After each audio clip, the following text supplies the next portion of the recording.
What even the fuck is Grimsburg?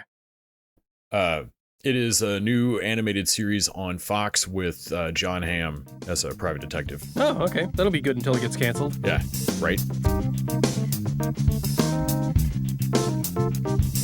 Episode 468 of the TV Dudes, recorded January 4th, 2024. Percy Jackson and the Olympians.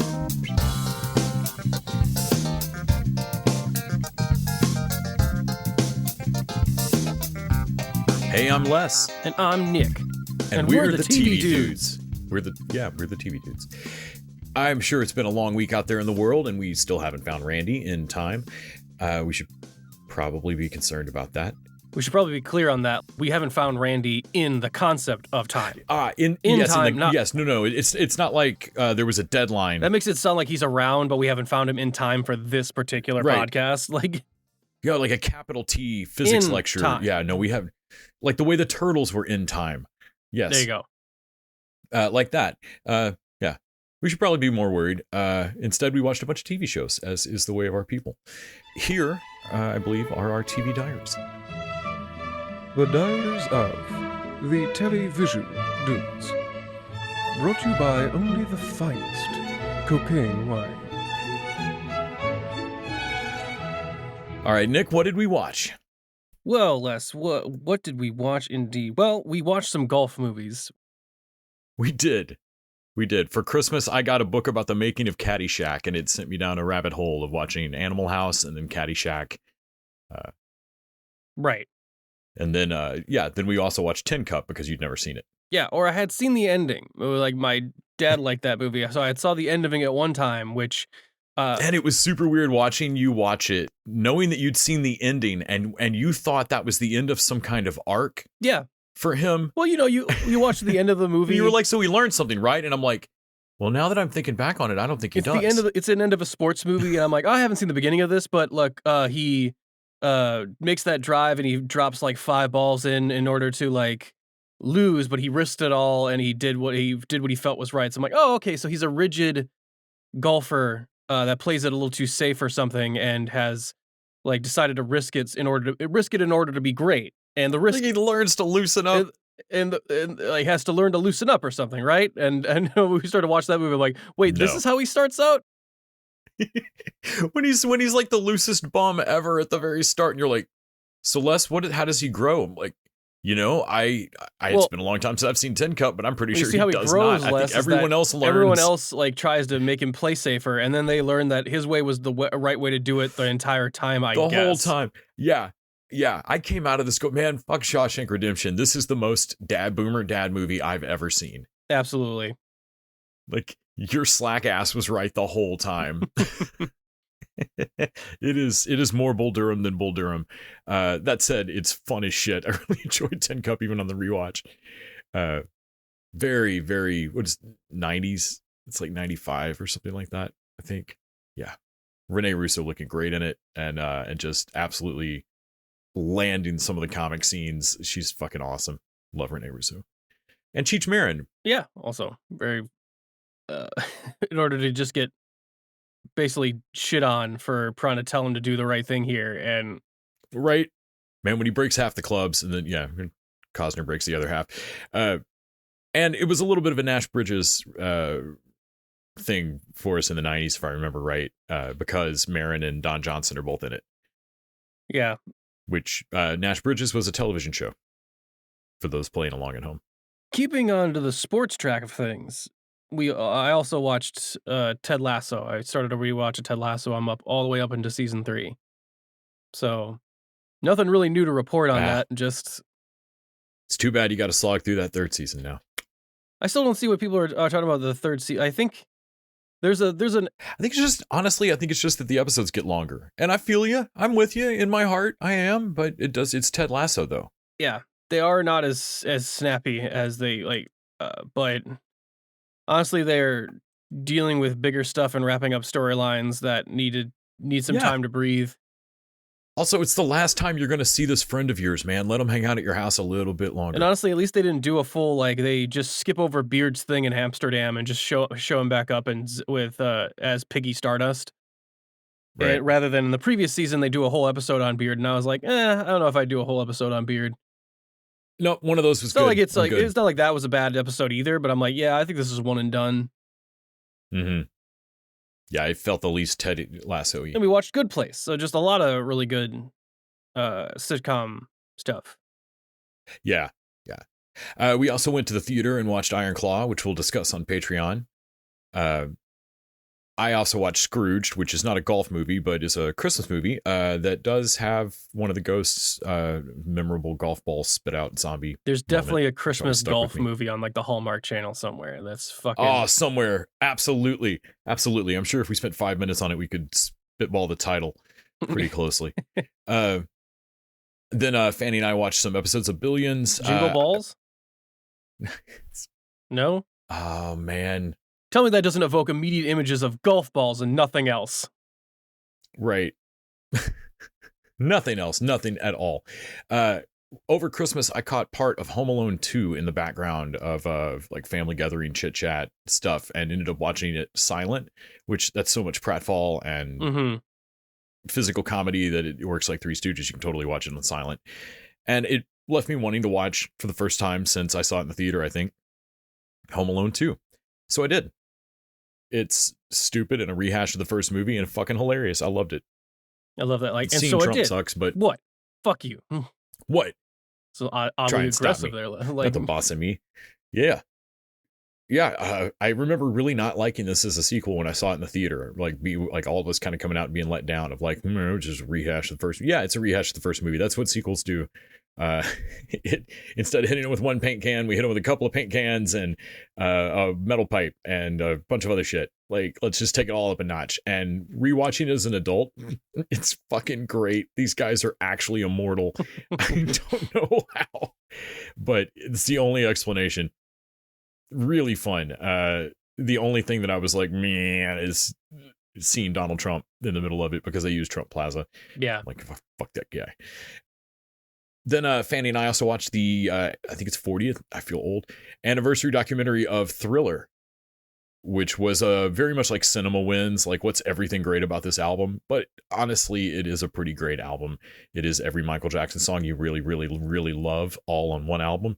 There's no way if they knew there were going to be that many hits on it that they would have put them all on one disc. Yeah, it was really fun. Like watching Usher and Babyface and like a bunch of other people like Will.i.am and shit, like talk about like all the stuff that went into producing this and all the conscious decisions about like he was the biggest thing on the R&B charts. That's not the rock, that's not the pop chart. And he really wanted to cross over into that. And so like for Beat It, Jackson expressly, I'd heard this story before, but he expressly went to Quincy Jones, was like, so for the guitar solo in this song, I want a guy that will make every white 18-year-old dude look up and notice who is that guy. And they went and hired Eddie Van Halen. Like immediately everybody in the studio was like, that would be Edward Van Halen from Van Halen. And so they just went and got Eddie Van Halen to do the fucking solo on it, and it did exactly that. Like it pushed him over into the rock charts.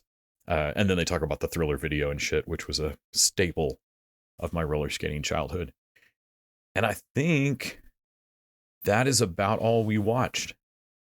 Yeah, indeed. I suppose we should move on then. Oh, shit. Oh, shit.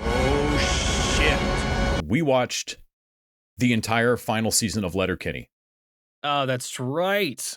Mm-hmm. Which is what prompted us then to watch Good Place, which is unfair. An unfair comparison for any to that show, final season. But it was deeply unfair for this final season. Anyway, final season of Letterkenny, people.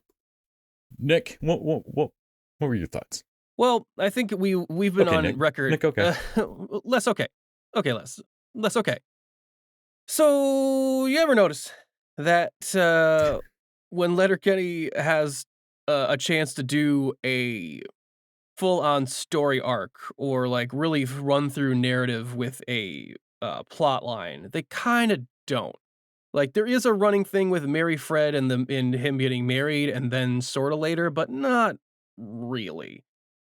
Yeah, it's an on-off light switch, whether it's Rosie or Mary Fred. Like it's like catching Out of Order Stooges episodes. So like, which shimp is this? And this is the season where they finally try and do a full-on arc and really focus on a dynamic so that a character can grow and change. Uh, but it also doesn't quite happen because really it's just one character uh falls out of favor or like feels a little left out of the original crew. That's Derry, and so this season is mostly about Derry getting involved with the degens. In Yeah. betwixt the basically this season is like a swan song of like bringing back jokes and kind of hitting them again and saying goodbye to some people and flirting with the idea of a lot of people moving on and doing different things. So this is the point. I think this is officially like the previous seasons of Letterkenny. I think we've been on record as going like they're okay, but something is a little. I don't know if it's lost a little of its shine, and I think it was just a comparison with Shoresy on how, oh shit, Yeah. with a running narrative of a thing I care about, even if it's just a fucking hockey championship, there's some stakes in what's going on, and I'm a little more invested than I normally would be. Like then, Yeah. Well, like, was it 2 seasons ago that they did the town hall kids lecture? yeah, I think it was 2 I seasons ago. think, and that I think that was the season where I was like, this is off. It's not. It's good because I loved you before, but I don't know that you're. Well, they do a I similar don't know, it's not. episode this time, and not too dissimilar because they do a stand-up episode, which is like their first episode, I think. Yeah. Yeah. Laughter Kenny. All the bits are basically unfunny, but they treat them but they treat some of them like they are.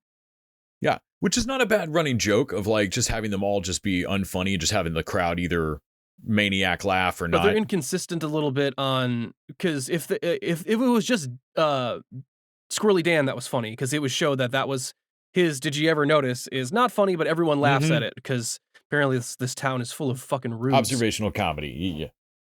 That's the only time I'm like, are you making fun of yourselves or do you like?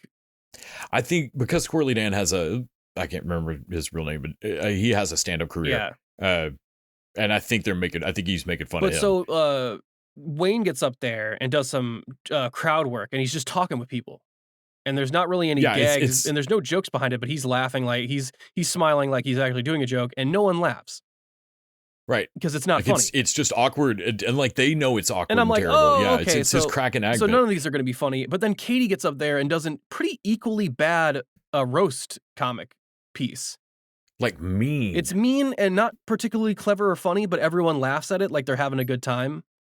Uh-huh. Except for Derry because she's mean to Derry and Derry has his feelings hurt. And honestly, I thought the show was going to be, here's where the show, and it's, what sucks is that it's the first episode and why I don't enjoy the season overall is that it breaks away from what I think it should do. And I went back and forth on, is this final season worse than the other ones, or is it just not doing what I want the main lesson here to do?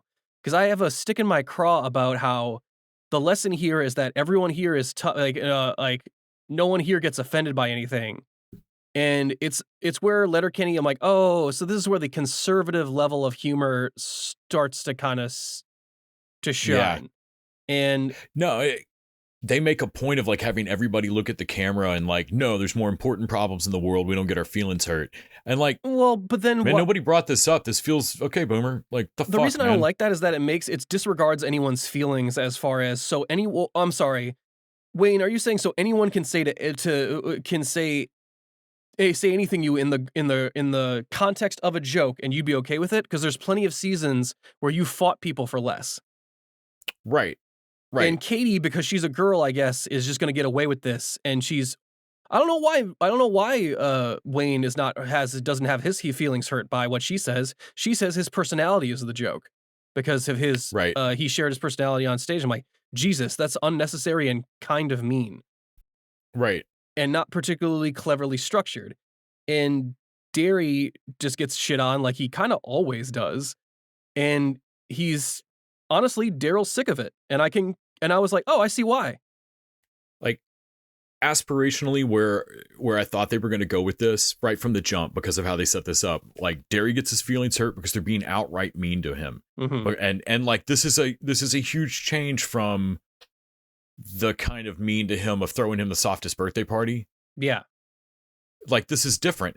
And I was like, oh shit, in the midst of like redoing all these jokes, the show's going to address this change in tone of how they treat Derry. And Wayne and Katie And that's great. and the gang will have to change how they do things and finally admit that they like just straight out say that they care about Derry and that they love it. And I thought it was going even further that he falls in with the Degens. They hurt his feelings. He leaves the group. They don't see him for a few days. He falls in with the Degens. Because Derry First, he doesn't really know it. His stand-up is the only one that's actually funny, or at least amusing. Right. Well, and it's because one of the Degens encourages him, and like gives him a little bit of liquid courage, a little bit of real courage, and he gets up there and does it great. When they're all expecting him to bomb all the friends because he's bombed before, and they think he's going to bomb again. Well, he gets the yips or whatever, like. But then it turns into a most of the season question of what the something I've wondered the whole time that I thought was something interesting they were about to explore. What is the difference between the Hicks, the Skids, and the Degens, that there's really, and the hockey players and the Degens, like they say they're so each of them different is all the just time. like they say they're so different, but like what is the difference? And we get to see it. Derry's hanging out with them, and there really is no difference. They're basically the same, except their grammar's worse. Well, also because they're poor, and then poor, we see and don't have jobs, and are addicted to meth. And actually, it's kind of sad. It's kind of sad. Like the meth is not great. Like, but them just being kind of poorer versions of the poors instead of the Hicks is one thing. But then we start to see that they swindle each other. Right. There is no when a friend asks you for help, you help him. They will rat fuck each other and not care and see you the next night and not care. And they hunt the new kid, like they haze and they're mean. And I wanted Derry to get to throw it back at Katie of like, look, I don't want to hang out with them. Yeah, they're fucking degens, but when I hang out with them, they're I'm king. degens is because. And the reason that they're degens is that they're mean to each other and they're shitty to each other. And that's what you did. So, Katie, you were more degen than me. Yes, that's a good scene. That's where I thought we were going. And we're not. We did not. Because honestly, like, why would I hang out where I'm the lowest rung? I'm like, with just you guys, I'm just the fucking degen that won't wash his barn clothes. Among them, I'm king. But if you're being mean to your friends, then who's the real degen here? And if they're both being mean to me, then I'm just gonna go where I have the most social standing. Right. If I don't, like you're driving, because Derry doesn't feel supported or loved. No, and God, there's a scene where they won't help him until he asks for help, and so like Wayne just stands there for a whole scene. No, it's not even just that, because when they help him later, he still hasn't asked for help. He still hasn't actually asked. What happened there was, and here it is, and what I hate about it, and I would tell Jared Kesso, like, you need to fix this structural thing. Wayne is waiting out in the wings and sees the moment where Derry's about to go back to his friends unprompted. And the degens are saying, like, they forgot about you, bud, and are feeding lies into his ears. Wayne is watching this and can fix this by going up to Derry right now and proving that he hasn't forgotten about him. Him being there is actually enough of showing enough emotion that I know he will never want Wayne to say I'm sorry or I love you, because emotions are for. But just coming to find me would be nice. Yeah. And just him standing up for him at that point would fix everything, but that would require Wayne to be vulnerable. So instead, he waits a whole extra week and then gathers up a bunch of people and then waits until Derry is shot at, and then proceeds to beat up the degens because he'd rather fight and risk life and limb than say he loves somebody. Yeah. Yeah. They say that he loves his friend. Like, this whole season felt misdirected and like, I don't know, punch in the wrong way. Wayne comes off as a kind of conservative douchebag. He comes off as an alpha, toxic male. When he's more than he ever to fight that guy, and then he's shown to be right. And then by the end of the episode is what really pisses me off, is that he's shown to be right and has had not to change anything about himself. And in fact, the rule it's basically Tin Cup again. It's fucking right. That's what I was just thinking. Everyone else, Katie's thinking about going to Mexico. Dan's thinking about going to the Mennonites. His sweetie, Rosie, is going to just stay up in Vancouver or wherever the fuck she is. With the dogs. Yeah. I guess we just couldn't get Marie Fred back, because who's that new girl going to Mexico with Katie? When he decides that he's okay with being stuck, and then everything magically, Katie decides to stay, and Dan is like, everything else magically works out because he definitively decided to not change. because the show thinks nothing he's done is wrong. And I'm here to tell you, I'm like, no, he's been wrong significantly throughout this last season. I don't mean to get into the whole theme of everything you've been doing here, but it rings hollow and false on that last episode. And I know I'm getting like really into we're really getting into the nitty gritty of like the overarching theme and stuff. The rest of the patter, it hasn't changed. It's still funny. The scenes that's what I was just thinking. It was like there's some slower scenes, but overall the pattern's great. It's still the on. season 3 of Harley Quinn. Are the individual scenes still written funny and are still good? Yeah. Fuck yeah, that season gave us BITCH. But, yeah, but also that season is fucking kind of all over the place in its narrative and what it's trying to say. And so is this one, yeah. There's a moment where Wayne, like, it's a silent moment where Wayne says something into Derry's ear after he's getting shot at. And I'm like, okay, I'll pretend that he says I love you there. Right. And that's as much as I can get. And that's me putting on. But honestly, I'm like, I shouldn't be doing that work. I'm having to no prize my way. Why am I no prizing you out of this? And what really clinches it for me is that Riley and Jonesy are the heroes of this story. They learn to express their feelings and mutual respect for the Hicks, for Wayne and Derry, and because they can't resist the flip of the joke of the first scene of Letterkenny being them making fun of each other and making fun of the hockey players again, they take their apology and throw it back in their face. Yeah, they do. Honestly, it made me think that like you are so afraid of being emotional or in any way seen effeminate, which is amazing because like he'll let Shoresy be crying at the anthem and shit, right? Like as a gag, but somehow, man, I don't like Wayne this season. Because Shoresy's a joke character, and I feel like Wayne is what Jero Kesso thinks of as a aspirational male. Wayne is what Jero Kesso thinks people should be like, and I'm not. I so fundamentally disagree with that to my core, and maybe I'm looking into it too much. But this is the season where I can't ignore all that shit that I could kind of say. The same way that I skip the first season of Parks and Rec every time, I'm definitely going to on rewatches. I'm not watching this Letterkenny from the start. Yeah, I'm just gonna fade out around season 6. Well, they make a big deal out of Rosie leaving, and I'm like, who cares? Rosie's not really a character. Like, Rosie wasn't even my favorite of the people you dated, dude. No. Thankfully, Tanis does come back for some episodes. Tanis is back, and like Rosie's cool and fun or whatever, but like she was in between his previous breakup and Mary Fred, and then she's a transitional girlfriend. Yeah. And then they try and bring up Katie's new friend, who I was sure she was trying to fuck, and basically tempt Wayne with it. What?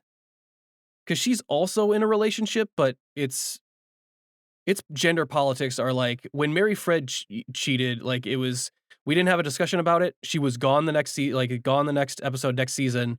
And we nope, when she cheats, it's over. And I'm like, well, that's not, you should have a conversation about it. I understand that if you were hurt in a way that you can't reconcile, that's your prerogative. But not having a conversation about it is actually kind of childish.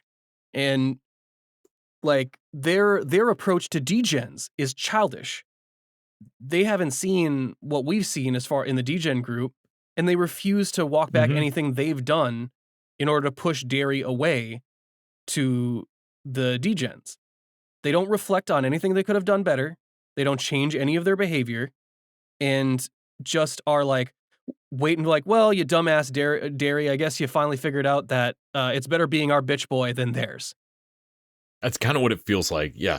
This made me realize that I was wrong. I did not want an overarching narrative. Well, I wanted an overarching narrative that aligned with my. Well, the problem with an overarching narrative and with when you ask a show to say something, you may not like what they say. There's a chance you're not going to agree with what they're going to have to say. And I was like, fuck. Fuck. I regret asking for that now.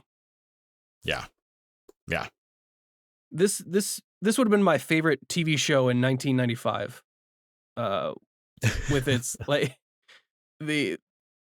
it's so problematic and dated, and I don't know. I saw some reviews online saying like it's a pretty good song. It's people have been giving it like, 8s and 9s and like not the perfect season, but a great send off. And I'm like, I don't know. For me, this is by Nah. far like not at some points If that show started out at 10, it dropped down to an 8, then a 6, and this is like a 4. frustrating. Whenever they're at that gas station and they're confronting the degens or whatever, and they have every chance to tell Derry that they care about him, and they don't. Mm-hmm. Because I guess that's for pussies. And it makes me realize going through it, I'm like, it made me notice other stuff that I've been ignoring the entire time. Like how every gay, like a lot of gay characters, but every one of them is a stereotype. Well, and where was Stewart's growth? At one point on the show, he was sober and had his shit together. Why didn't Gay show back up? Yeah. Yeah, right? Like, Gay's gone. He's trying to put on a rave at the dance is his final arc. And I'm like, wait, he did that already. Wasn't that season 2 or some shit? Mm-hmm. And like, that's his big fucking thing. Like, like that coming off correctly. Like that was it frustrated me. You both want to have character growth, but you forgot the character growth you did on him. It feels like they want to leave it in a place where they can easily pick it back up and do more. And please don't. I loved your early years like so much. Please don't keep ruining this show. No one is so different from season 1, episode 1 that you can't just pick it right back up. No. They kind of brought everything back to where they were, or kept them there on purpose. And Tannis, I guess she was dating that chick. We haven't seen her. Katie, I thought she was gonna fuck her new friend, and I thought that was what she was gunning for. And instead, that chick is the temptation for Wayne. And I thought, was Katie gonna get jealous? Nope. Because I guess we just forgot Katie was bi for a minute. Man, they had chemistry. It was really frustrating. I was like, I don't know who you are, but I love you two together. Oh, that's not what we're doing here. Well, you realize that Katie never dated a girl. No, it was just implied. It was implied. There was a lot of dialogue about it, and she had sex with Mrs. McMurray during the fucking St. Patrick's Day episode. That's right. Which she got all up in arms about Mr. McMurray going to fucking some resort and fucking bitches, and in a later episode, and I was like, wait a minute, you had sex with Mrs. McMurray? Yeah, but I guess it's different when a woman does it. What the fuck are you like? But at least that one, she learned her lesson. Like even the guys were like, that's nobody's business but theirs. Like there was I didn't realize how often the coin flipped to the on the right side of what I wanted them to learn at the end of those previous episodes of like, hey, that's none of our business. There's a lot of characters that just basically kind of show up. What was it? One of the writers on the show. What's his name? The fucking priest or whatever. Glenn. He's the director and one of the writers. Yeah. He shows up for a glorified cameo. Which is weird because he's in like the opening when they do the big run through opening thing. Well, kind of everyone's there, in the opening, and then everyone's in the last episode. But then we don't see a lot of those people for a while. Yeah. Yeah, I don't know. It was a frustrating season. If you loved Letterkenny, I might skip this one. It kind of pulled a thread on a sweater here. Might make the previous ones after some time. I'll go back. Less fun to watch. I'll go back and rewatch it, knowing where they're going with it, and see if I can't can I park my disappointment from what they were trying to do, what I thought they should do, and see what they're trying to do, and I'll see if I can't. It'd be interesting to go back and rewatch and see the first couple seasons and where I think. Did it change? Did I change? What happened here? I think the problem is that it didn't change. And when it tried to at the very last second, it changed for the worse. Yeah. My main frustration for the last couple seasons is the lack of progress or change and any sort of real stakes going on. And then when they introduced them, I was like, oh, okay.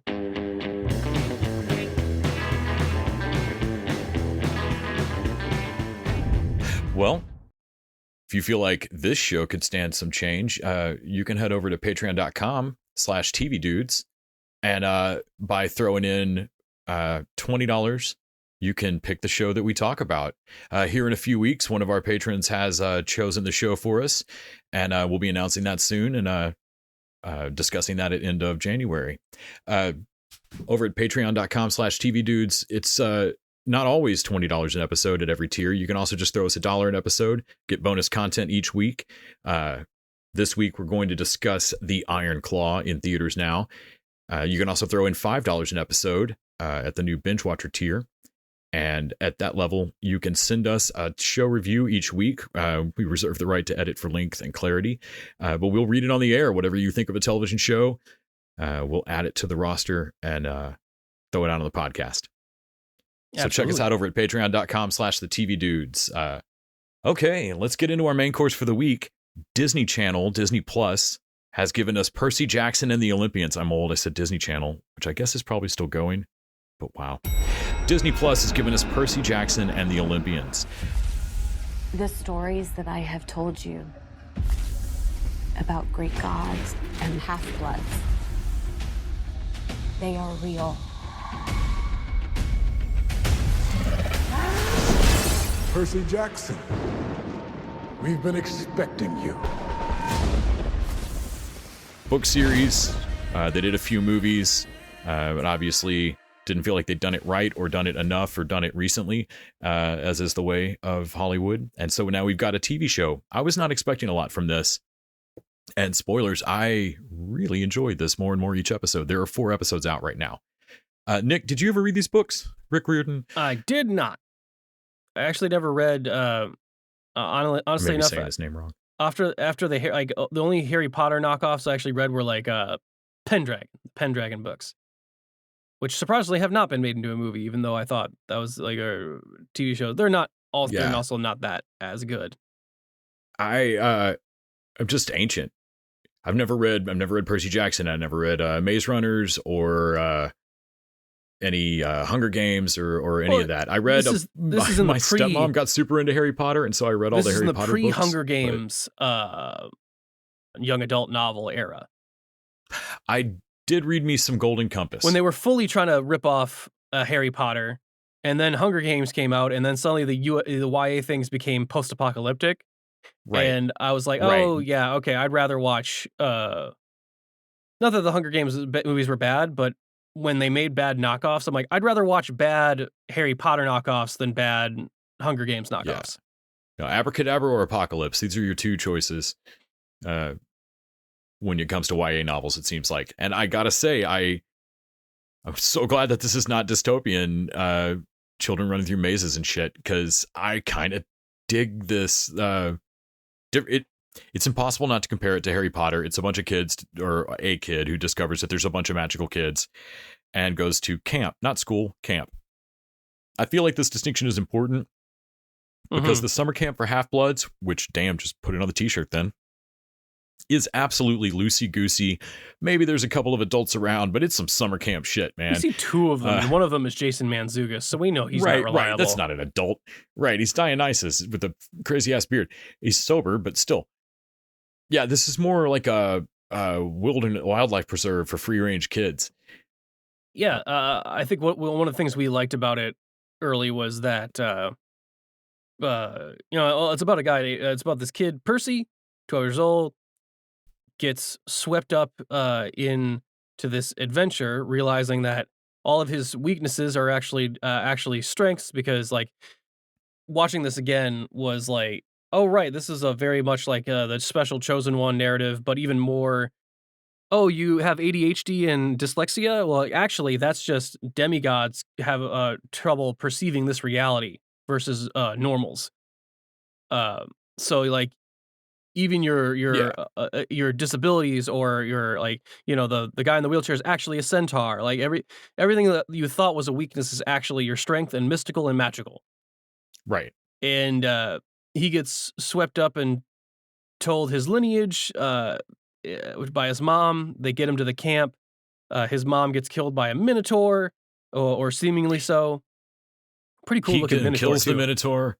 Like, when I see minotaurs, they're like buff, like furry type. Like, this one was actually like, oh, that's an actual cow if it stood up. That's a giant fucking bull that just stood up and came after you. Yeah, that's interesting. Yeah, like got swole.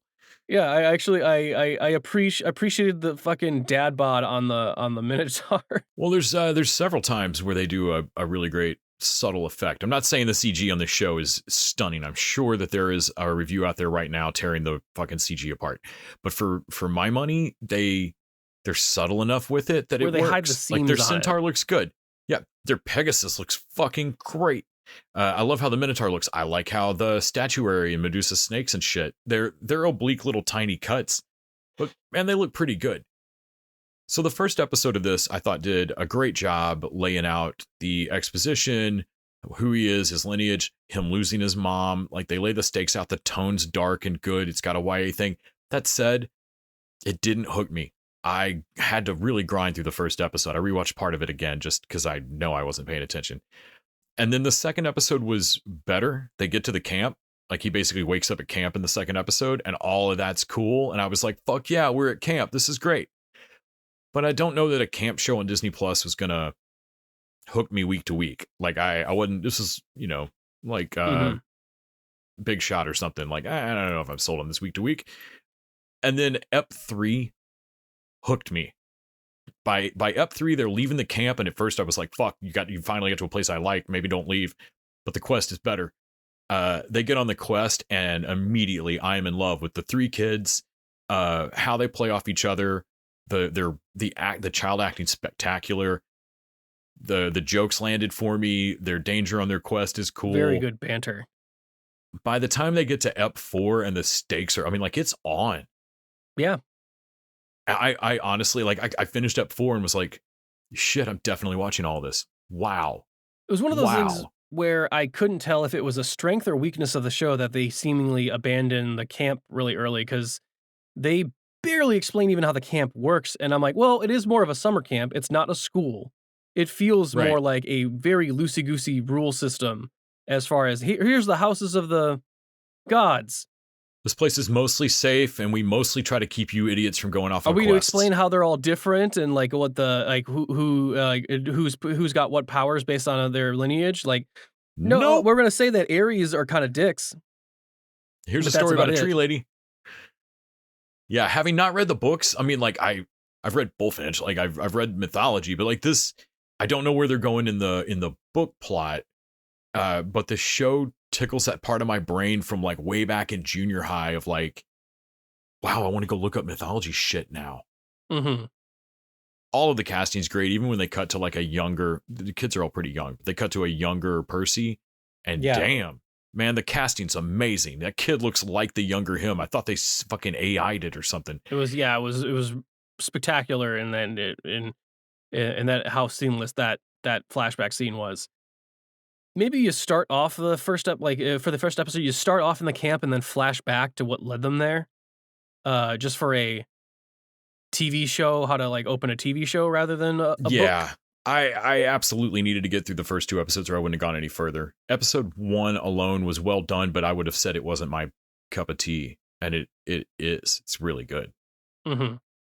And yeah, how they deal with basically, it's the same thing with a lot of young fiction, is that, well, I mean, your dad left you. Well, your dad actually didn't leave you. He's the most powerful fucking being in the world, or one of the three most powerful beings in the world, and what makes you special even amongst the specialist people.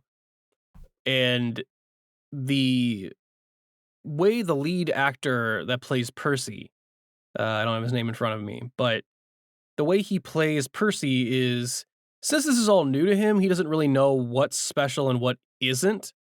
It's all special, but kind of not special to him, because he's a little frustrated as far as having only been brought in on this world at the last possible second.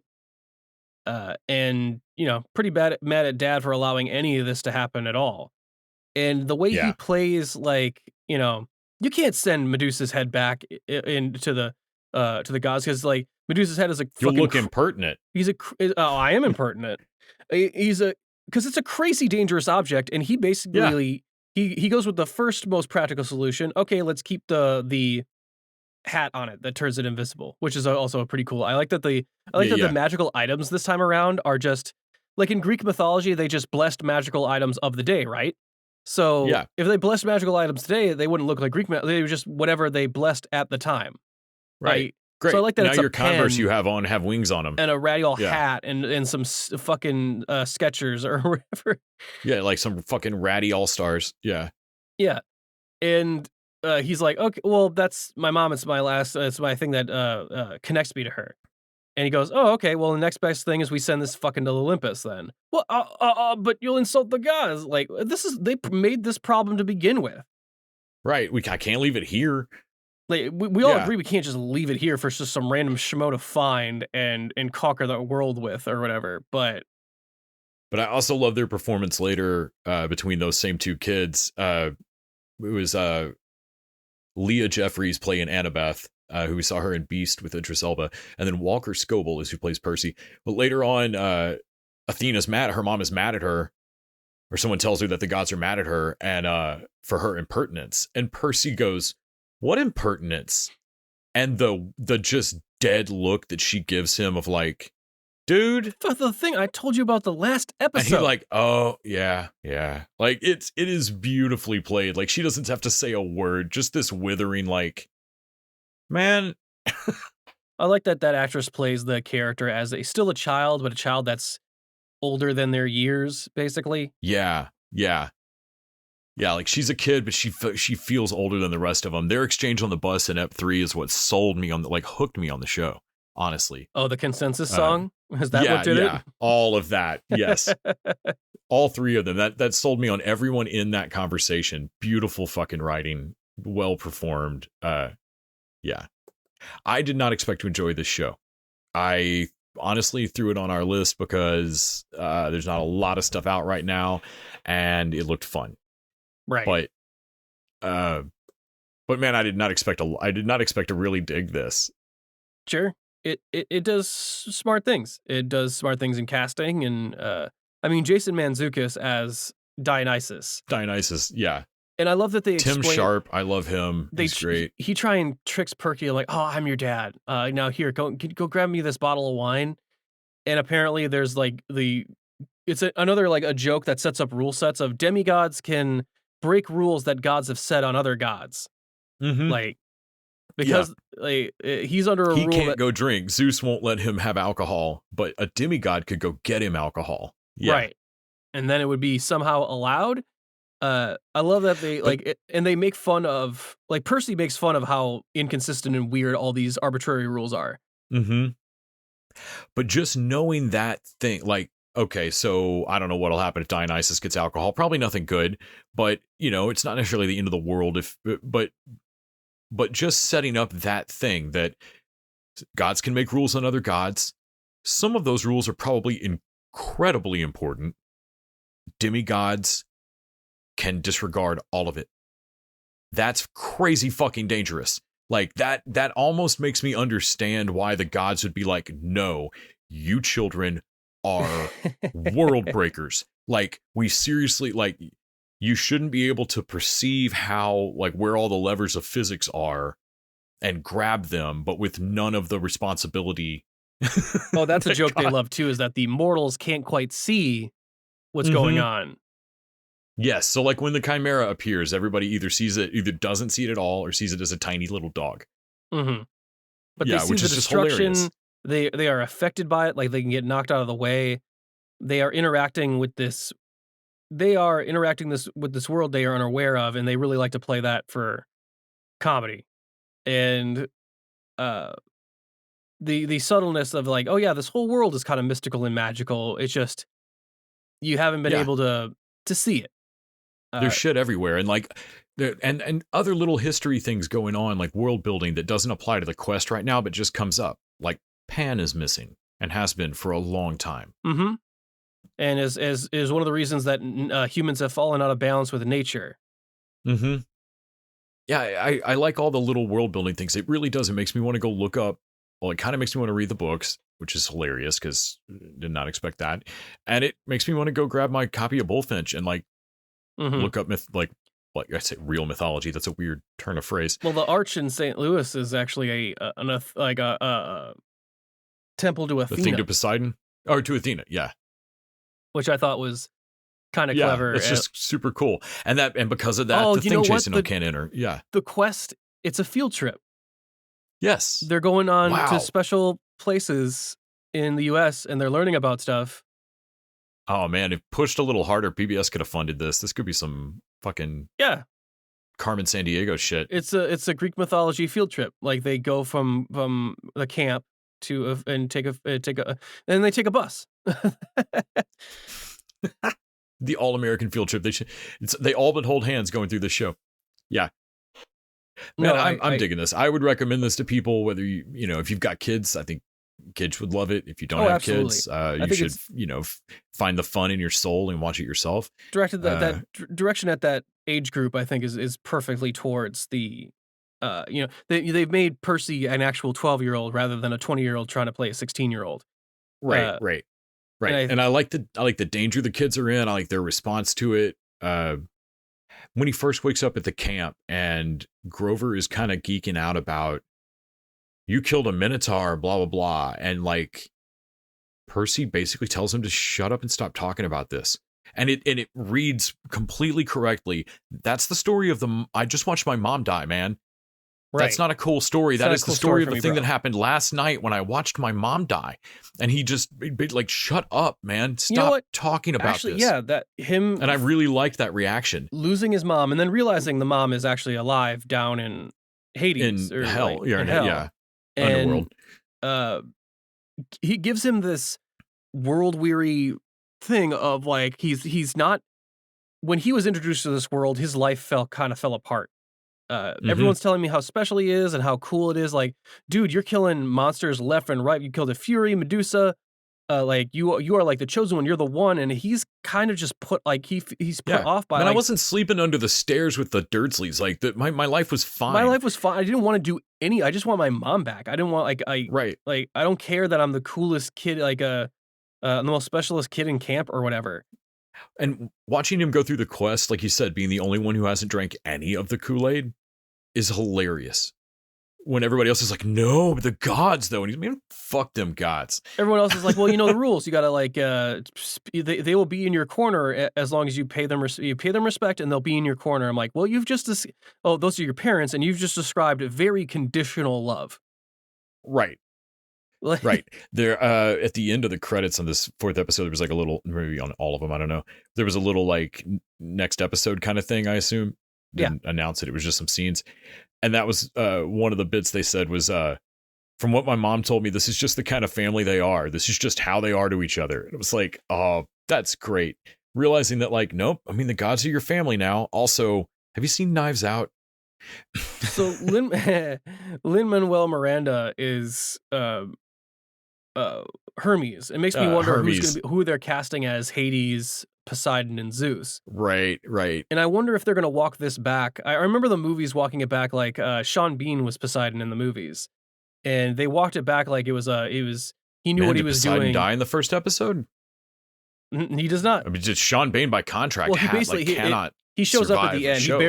He barely shows up in that movie. That's how they got around it. It's not unlike this movie or this show where he doesn't show up, but he shows up and goes like, "Oh, it's all part of the grand plan and destiny."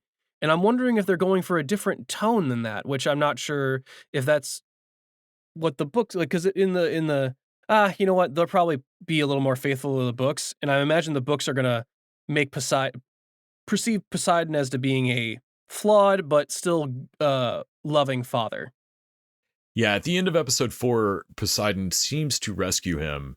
And even though Poseidon himself doesn't show up, like one of his acolytes, Naiad or something, shows up and it's like, your father's always been there. It's so difficult for us to stand back. Right. It's so difficult. And like, cool. Yeah. Cool. And I think I would rather for me, but I'm not the right audience for it. I would rather a more cynical, like the gods are dicks take on it. Right. But this is a kid's story, and it's a kid's fantasy about how his absentee dad actually is as absent because he loves him too much. Like, there's the wish for. I'm like, oh yeah, sure he does, buddy. And I don't want to like poop on anyone's parade on that part. But yeah, I wonder how Disney they're going to go with this. But again, I haven't read the book, so I don't know if they're breaking from or keeping with. If you have read the books, please sound off in the comments thread wherever you're watching the show or listening to the show. Who's watching? Yeah, I'm generally interested in what the main themes end up being on this. Yeah, and exactly. I'm shocked how much I'm digging it. I'm going to keep up with it for sure. but I'm probably not going to go read the book series before the show's over. So yeah. Anybody who really loved the Percy Jackson books, I know some folks who really did. Please let us know where you think it's going to go. Indeed. Well, I think that does it for us today. Yeah, that about wraps it up for us. Tune in next week. We're going to chat Grimmsburg on Fox after I tell Nick what Grimmsburg is, and we, watch the first episode of it. Is this a Metropolitan spinoff of the Grimm show? Right. Grimmsburg. Grimm in the City. It's Grimm and the City. Is Grimm and the City? And you can check us out on patreon.com/TVDudes. Hear us talk about Iron Claw, the new Zac Efron Got Swole movie that is out in theaters right now from A24. And until next time, Dude, it's up!